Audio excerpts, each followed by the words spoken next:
10:30 वाजता सकाळी पोचलो आणि पोचायच्या अगोदरच ना साहेबाचा फोन आला आणि मग साहेबाला घेऊन गेलो. काय सगळी काय कामं होती बँकेची करून आता पोचलो मी इथे बिल्डिंगमध्ये. आता 12:15ला एक गेस्ट येणार आहे, त्यांना जाऊन अंधेरीला सोडायचं आहे आणि तिथून मग वापस आल्यानंतर आपण आपलं जेवायचा प्रोग्राम बनवू. तर आपण निघालो होतो 12:15च्या आसपास निघालो होतो घाटकोपरहून. आता पोचलो आपण. तर तुम्ही बघू शकता की आपण इथे MIDCला पोचलो. तुम्हाला दाखवतो की मी कुठे उभा आहे. हे बघा, रेडिसन्स मुंबई अंधेरी MIDC दिसलं. त्याच्या पाठीमागे या साईड ग्लासमध्ये पाठच्या साईडला तुंगा इंटरनॅशनल हॉटेल आहे. तिथे गाडीच उभी करता आले ना, तिथं सोडलं गेस्टला.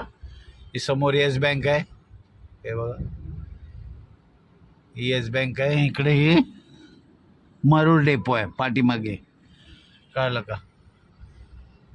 आणि आता आपण निघालो. इथे ही येस बँक आहे समोर आणि याच्या बाजूलाच रेडिसन मुंबई अंधेरी MIDC. इथे सोडलं गेस्टला. आता आपण निघालो घाटकोपरला. चलो बाय, भेटू नेक्स्ट व्हिडिओला.